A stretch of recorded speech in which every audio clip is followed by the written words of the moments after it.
Ya jelas mereka nggak dilibatkan daripada merugikan. Untuk mengubah cermin malnutrisi di Indonesia, kita kenal yang namanya pemerintah, kita kenal yang namanya masyarakat, kita kenal yang namanya media, kita kenal yang namanya akademisi dan pakar. Akademisi nggak didengar, Pak. Masuk kuping kiri, keluar kuping kanan, kalian aja nggak didengar kan sebagai perwakilan rakyat. Coba Anda cek di belahan dunia sebelah mana, food tray itu disusun, diikat nganggo tali rafia gitu. Mesano, itu kasih Indonesia itu loh. Saya persilahkan kepada Ibu Dr. Tan Siotian terlebih dahulu, nanti disusul dengan teman-teman yang lain. Silakan. Ya, saya singkat saja. Satu hal barangkali pemahaman tentang the food safety ya. Barangkali teman-teman kurang begitu paham. Kita tahu bahwa di suhu ruangan dengan 5 sampai 60 derajat Celcius itu adalah suhu kritis. Jadi nggak heran makanan basi, tumbuh jamur, tumbuh bakteri dan sebagainya. Yang menarik, pedoman dari BGN sendiri udah ditulis sama dia nih. Kunci keamanan pangan. Nomor 1, jagalah pangan pada suhu aman. Mana yang aman? Kalau suhunya udah antara 5 sampai 60 derajat. Itu sebabnya kalau kita pesta makan dengan prasmanan di hall gitu, di bawahnya ada pemanas, bukan supaya makanannya enak dan anget, tapi supaya ini menghindari bakterinya tumbuh. So pastikan bahwa makanan yang dibagi itu tidak masuk ke suhu 60 derajat ke bawah. Nah pikirin, cara satu-satunya adalah barangkali geser SPPG-nya ke kantin sekolah. Itu pertama. Kedua, ini menarik. Pelibatan siapa saja. Tolong libatin Persagi dong. Kita punya Persatuan Ahli Gizi. Nah yang menarik Bapak Ibu, barangkali ini pemahaman juga buat Anda, punten, izin. Ahli gizi Indonesia tuh banyak sekali reno-renone. Nek wong Jawa ngerti reno-renone apa? Jadi ada namanya ahli gizi yang berasal dari teknologi pangan. Kalau ahli gizi dari Tekpang, wah nggak heran dibelain itu semua kemasan karena yang penting hitungan kalori. Mereka adalah penghamba UPF. Nah, libatkan juga TPG, tenaga pelaksana gizi. Mereka adalah orang yang paling tahu di lapangan, ya. Kader. Nah, kenapa kelihatannya kader Posyandu TPG nggak dilibatkan? Karena BGN udah tahu pasti bakal dikuyo-kuyo. Karena apa? Iki panganan opo iki, ya kan? Loh wong susu isinya dudu susu, isinya gula tok itu ya. Pasti dikuyo-kuyo. Ya jelas mereka nggak dilibatkan daripada merugikan, ya kan? Kontraproduktif. Nah, bicara tadi Bu Neti mengatakan list SPPG yang bagus dan tidak bagus. Bu, sulit Bu karena mereka tidak terbuka. Kita jangan tahu. Nah, yang saya tahu yang bagus Anda boleh follow ya. Itu yang namanya SPPG Bener Purworejo. Bener Purworejo tuh oke banget karena ya dia suka nanya sama saya. Tapi mereka juga kejebak akhirnya. Kenapa? Karena ketika di menu kering mereka kejebak dengan Promina. Mereka kejebak dengan susu ibu hamil. Sampai ada warga yang nanya ke saya, "Dok, saya punya satu lemari loh. Karena saya kalau minum susu ibu hamil kayak muntah. Itu kalau dihitung tuh berapa juta itu." Nah, yang menarik adalah selalu pertanyaan Bapak Presiden kepada Pak BGN, Kepala BGN adalah, udah berapa banyak dapurnya?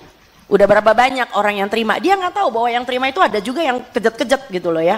Nah, berikutnya lagi adalah kita harus merevisi panduan. Kalau panduan BGN masih tertulis ada makanan kering, ada susu formula lanjutan, yang nggak heran SPPG menyediakan itu, ya. Sampai ada ketua tim menggerak PKK, salah satu ibu camat dan ibu bupati yang kenal baik sama saya, itu mengatakan, "Dok gimana dok? Saya ibu bupati, tapi kalau aku nggak ngikutin, aku dikuyok-kuyok nanti ini." Karena panduan BGN kayak gitu, lah panduannya mesti direvisi. Nah, bicara tentang pentahelix, untuk mengungkit, untuk mengubah cermin malnutrisi di Indonesia, kita kenal yang namanya pemerintah. Kita kenal yang namanya masyarakat, kita kenal yang namanya media, kita kenal yang namanya akademisi dan pakar. Akademisi nggak didengar Pak. Masuk kuping kiri, keluar kuping kanan, kalian aja nggak didengar kan sebagai perwakilan rakyat. Nah yang kelima, pelaku usaha. Wah iki gonge gitu. Nah si pelaku usaha sebetulnya bisa kita libatkan, jangan salah. Saya main sama pelaku usaha, tapi tolong BGN atau MBG jangan dijadikan etalase jualannya dia. Enak aja, mentang-mentang harga diskon dikasih susu ibu hamil, susu formula lanjutan. Kalau dia mau terlibat, sediain itu dapur yang benar di kantin sekolah. Sediain itu mobil dengan berpemanas sehingga anak-anak ketika menerima makanan itu masih 75 derajat Celcius. Tidak mendidih tapi masih bagus. Ya, coba Anda cek di belahan dunia sebelah mana, food tray itu disusun, diikat nganggo tali rafia gitu. Mesano itu kasih Indonesia itu loh. Ya, jadi Anda lihat bahkan di India aja mereka membagi langsung di dapur makanan basah, makanan yang keluar dari panci. Oke, and then ada satu lagi. Ada anak yang sebetulnya punya kebiasaan sarapan Bapak Ibu. Tapi gara-gara ada MBG, dia jadi nggak sarapan. Karena apa? Takut dimarahin sama gurunya karena makannya nggak habis.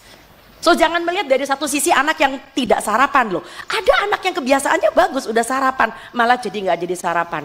Dan yang berikutnya lagi adalah pikirkan tenaga SPPG yang sudah direkrut.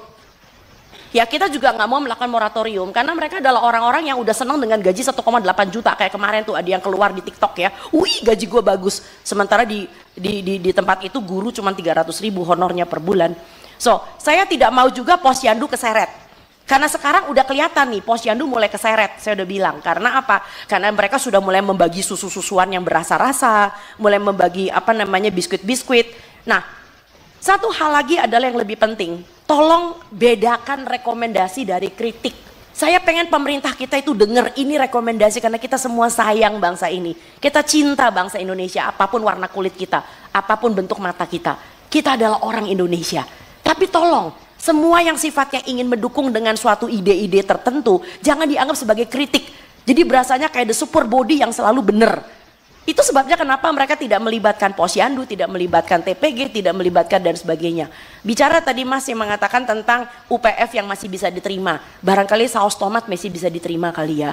Kecap masih bisa diterima kali ya, tapi bukan yang namanya saus tiram masih bisa lah dikit-dikit lah ya, itu kan UPF juga. Tetapi tolong jangan biskuit, jangan roti kemasan.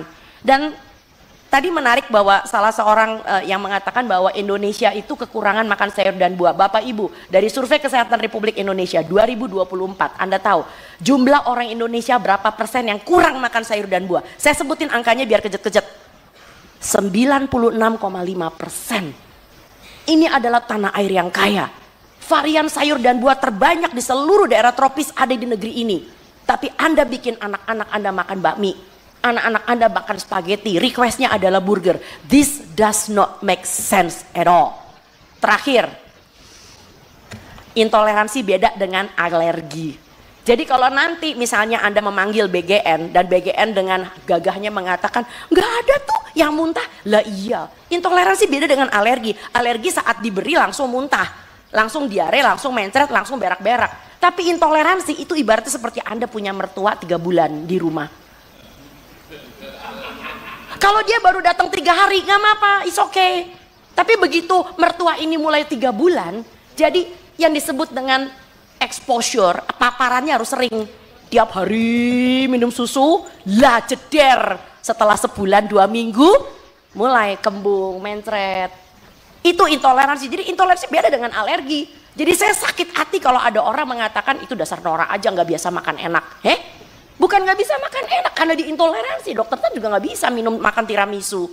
Barangkali itu aja. Kami di sini semuanya dengan senang hati ingin membantu. Karena kita adalah bagian dari rakyat Indonesia. Undanglah kami nggak dibayar, kami juga mau kok. Tenang aja.